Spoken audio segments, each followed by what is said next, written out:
In 1980, on a quiet stretch of Venice Beach, 7 youthful architects gathered for what would become an iconic photograph.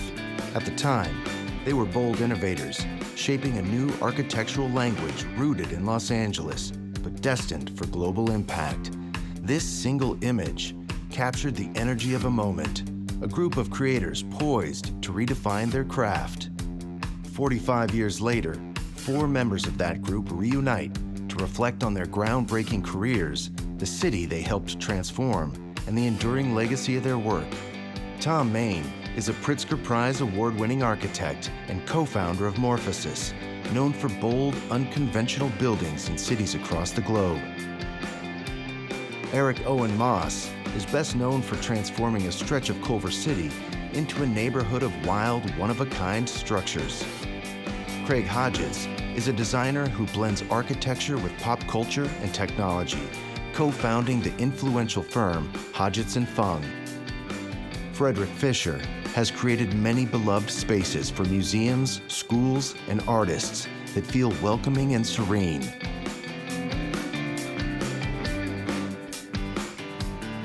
Through candid conversations and a restaging of that legendary photograph, this film charts the evolution of their ideas, their friendships, and the architectural soul of Los Angeles itself.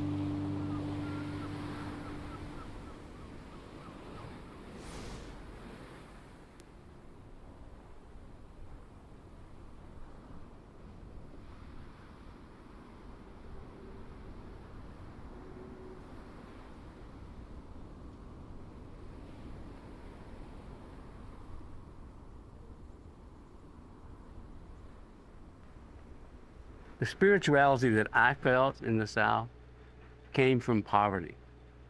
It didn't come from church, it came from poverty.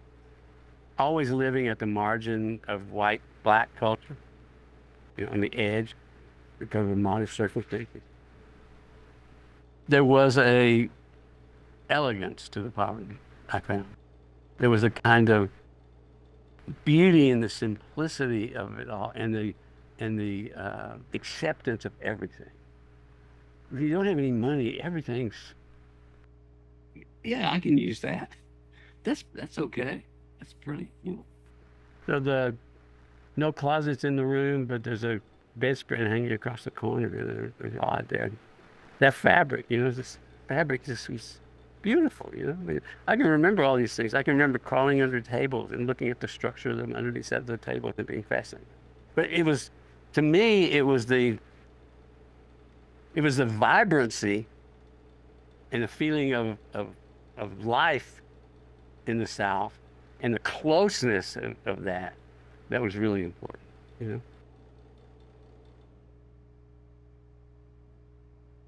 When I was in architecture school, which I had a very, very poor architecture education, but during that period of time, because my education was so poor, I was extremely frustrated. And so I began to explore other things, graphic design, jewelry making, other things at the undergraduate level.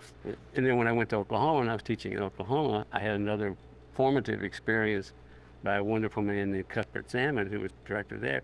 And he basically said, what do you need? And I said, I need a 16mm Bolex camera. I want to do some film. So I made some public service announcements for Oklahoma television. So it was every of these opportunities, but I had decided in my frustration in undergraduate architecture school that I didn't want to be an architect, that I wanted to be a creative individual.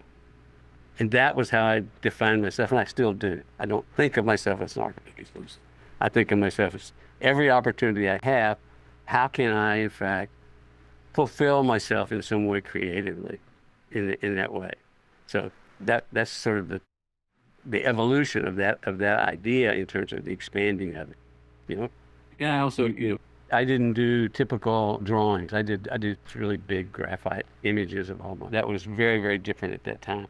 So it was all a sort of tangential, marginal, and/or central aspects that can be focused in on architecture that I was always interested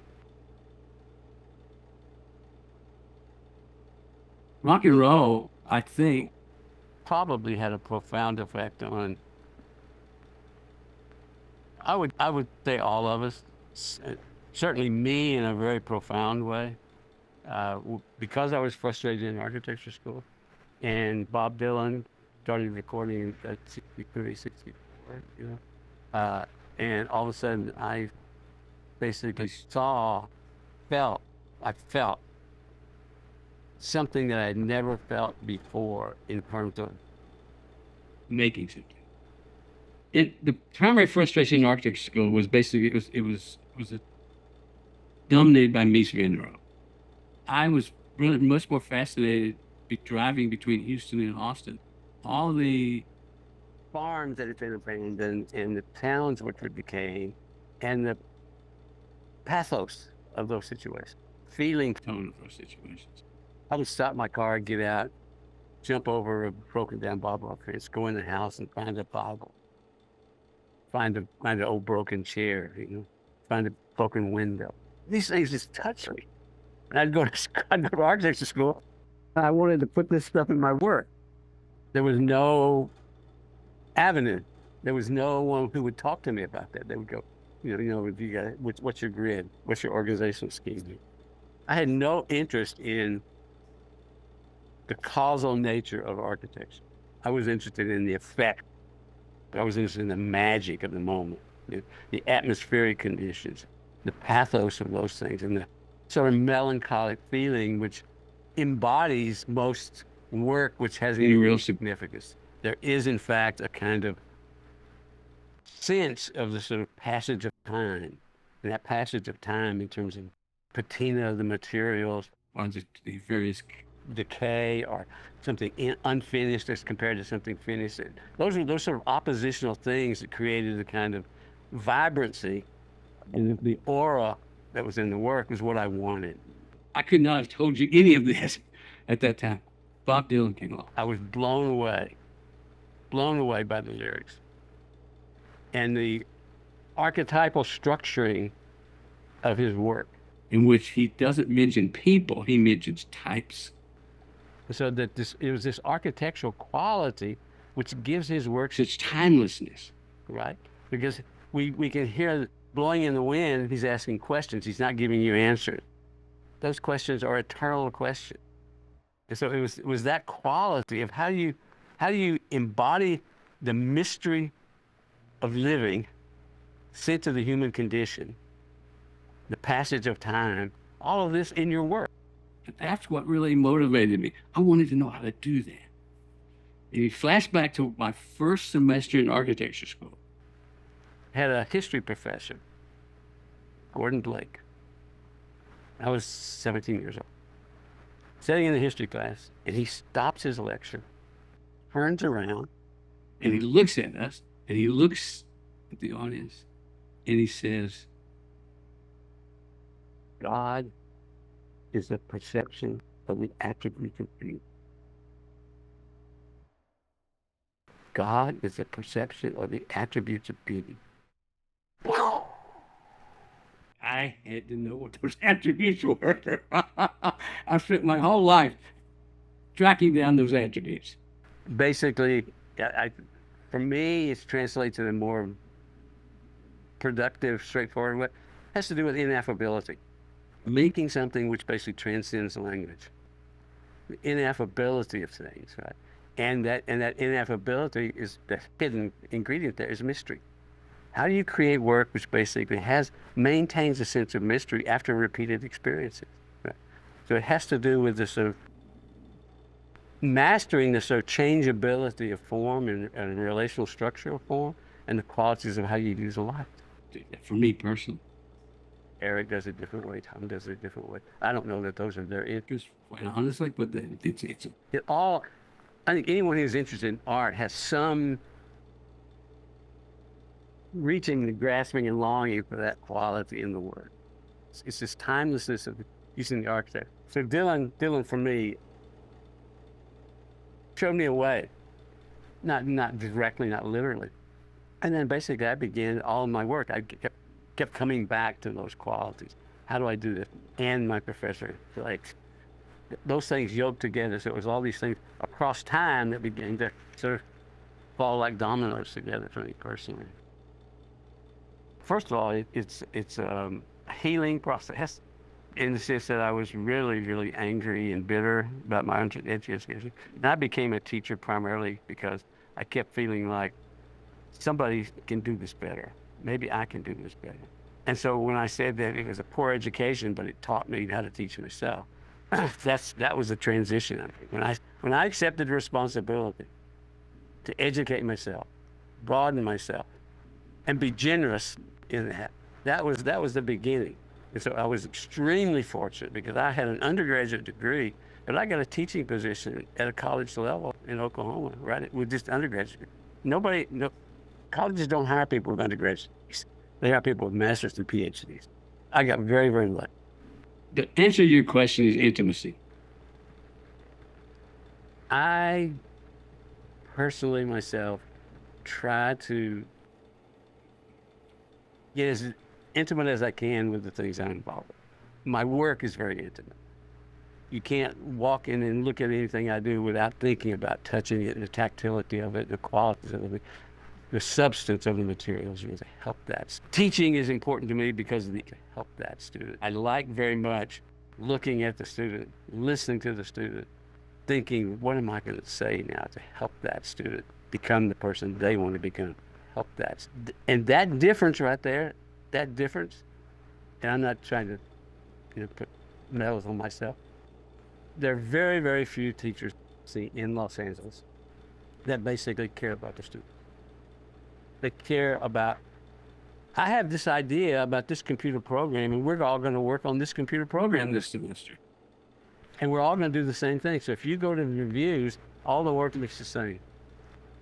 It's because it's the teacher's interest. That teacher, he or she, is trying to, like I did, expand their knowledge, but in a very narrow way. And they're using the students in a kind of, atelier format, which the students all work on the teacher's work. The answer to your question is my own sense of intimacy and need for intimacy, and that is it's very personal-based teaching, and it's very much. I don't try to make them Coy Howards, and I don't have any preference for what they do. I just want it to be at the highest quality. And so the way I teach is basically, I teach that way. I teach a lot of sort of universal principles. So I have this whole little sort of thing, about what does it mean to be creative? What makes something interesting? And let's go down to just, and we look at the work. I give them the evaluative criteria. I said, I don't care what you do, but you have to hit those evaluative criteria. There's a cocoon of relationships built into that work that gives it a sense of inner life and animation that you can't put your finger on. And that's the mystery of it. Like, why does that feel this way? Why does it feel like that? So that's really what I try to do in everything. I try to build in this really, really rich, subtle set of relationships. And that's also why I don't do buildings. It's because at the all of us at the beginning were pretty much doing the same thing, doing garage renovations, but basically those that had gone on in great success and great work is that they decided that they could not stay at that level of caring about the intimate detail, and they therefore their work became more conceptual, became more systematic. That just never satisfied me personally. I'm not judging that they didn't make the wrong decision. They didn't. They obviously are extremely successful. Well, but that just didn't work for me. I mean, I actually like doing the work. So I mean, I still do everything. I hand draw everything, and then I pass it on to someone who puts it in the computer and does it. But I basically. And everything is drawn, large scale, so the details are worked out very, very carefully and intimately. So it really has to do with that need for myself in terms of the intimacy of it, and hopefully that I can build that in and it translates into other people. They begin to cherish the work.